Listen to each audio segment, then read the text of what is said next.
सर्दियों की एक काली रात थी। आसमान बादलों से घिरा था और हल्की हल्की बूंदाबांदी से अजीब सी ठंडक फैल रही थी। घड़ी ने रात के 1:30 बजाए। नेशनल हाईवे 37 पर एक पुराना जर्जर पेट्रोल पंप था जिसका नाम अब मिट चुका था। कोई नाम की तख्ती नहीं, कोई रोशनी नहीं, बस सुनसान सन्नाटा और उसके बीच एक टूटा फूटा बोर्ड जो हवा में झूलता रहता था। यह पेट्रोल पंप पिछले 15 सालों से बंद पड़ा था। लोगों का मानना था कि यहाँ कुछ अनदेखा है, कुछ ऐसा जो इंसानों की दुनिया से परे है। स्थानीय लोग इस जगह को शापित कहते थे। कहते हैं कई साल पहले यहाँ एक भयानक हादसा हुआ था। पेट्रोल पंप का मालिक बलराज सिंह एक लालची और निर्दयी इंसान था। रात को देर तक गाड़ियों को रोककर उनसे जबरन पैसे वसूल करता और कई बार अकेले सफ़र कर रहे यात्रियों को लूट लिया करता। एक रात एक महिला जो अकेले सफ़र कर रही थी बलराज के जाल में फंस गई। कहा जाता है कि उस रात बलराज ने सीमा नाम की उस महिला के साथ कुछ ऐसा किया जो इंसानियत के हर दायरे को पार कर गया। लेकिन फिर किसी ने उसे देखा नहीं। बलराज ने कभी ये नहीं बताया कि सीमा कहाँ गई। बस वो गाड़ी, खून से सनी सीटें और पंप के पीछे पड़े एक पुराने कुएं से आती गंदी बदबू। उसके बाद ही सब कुछ बदल गया। कहते हैं सीमा की आत्मा अब भी उसी पेट्रोल पंप पर भटकती है। लेकिन असली डर तब शुरू हुआ जब 15 साल बाद एक ड्राइवर, नाम था रघु, अपने ट्रक लेकर उसी रास्ते से गुजर रहा था। उसे डीजल की सख्त ज़रूरत थी और जीपीएस पर उस पुराने पंप का नाम दिखा। भले ही गांव वालों ने कई बार उसे रोका, रघु नहीं माना। जैसे ही उसने पंप के अंदर ट्रक घुसाया, ट्रक की लाइटें अपने आप बंद हो गई। इंजन बंद, मोबाइल नेटवर्क गायब, चारों ओर अजीब सन्नाटा था। लेकिन जैसे ही उसने ट्रक से उतरकर देखा, पंप की एक टूटी मशीन से अचानक लाइट चमकी और उसमें धुआं निकलने लगा। रघु ने सोचा ये कोई तकनीकी खराबी है। फिर उसे एक आवाज़ सुनाई दी, मुझे मेरी सच्चाई दो। रघु चौंका, कोई नहीं था। चारों तरफ देखा लेकिन कुछ भी नहीं।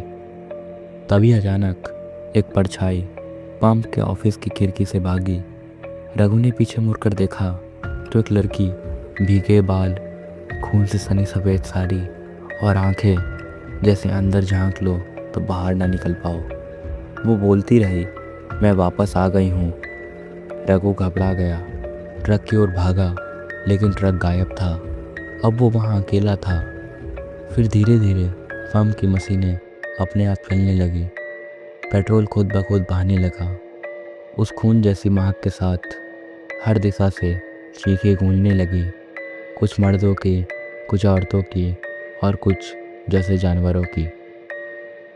पेट्रोल पंप के पीछे एक स्टोर रूम था जिसकी लोहे की जंजीरें जंग खा चुकी थी।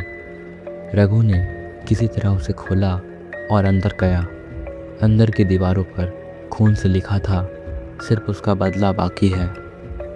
तभी अचानक दरवाज़ा अपने आप बंद हो गया। पूरा अंधेरा छा गया। अचानक दीवारों से हाथ निकलने लगे, जैसे दीवारों के अंदर कोई कैद हो।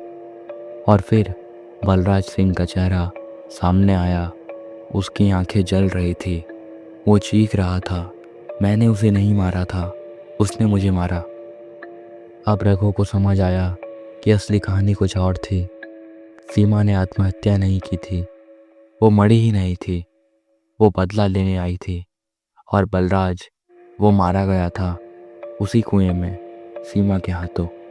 और अब सीमा की आत्मा इस पेट्रोल पंप पर आने वाले हर इंसान को उसका सच दिखाती है, उसकी कहानी बताती है। लेकिन जो भागने की कोशिश करता है वो कभी नहीं लौटता। रघु अब कुएं के पास था जहाँ से आवाज़ आ रही थी, तू भी झूठा है, तुझे भी जाना होगा। अगले दिन पुलिस को एक ट्रक मिला, बिना ड्राइवर के, पेट्रोल पंप के ठीक सामने खड़ा, और अंदर सिर्फ एक रिकॉर्डिंग जिसमें एक लड़का चिल्ला रहा था, मुझे माफ़ कर दो, मैंने कुछ नहीं किया। पुलिस ने जांच की लेकिन पंप का नाम, नंबर, रिकॉर्ड कुछ भी नहीं मिला। वो पंप अब सरकार के रिकॉर्ड में नहीं था, जैसे वो कभी था ही नहीं। जो लोग उस रास्ते से गुजरते हैं कहते हैं आज भी उस जगह से अजीब गंध आती है।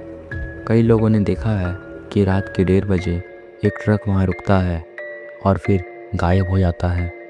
मशीनें खुद ब खुद चालू हो जाती है, एक महिला की साड़ी लहराती है और फिर सब खामोश हो जाता है।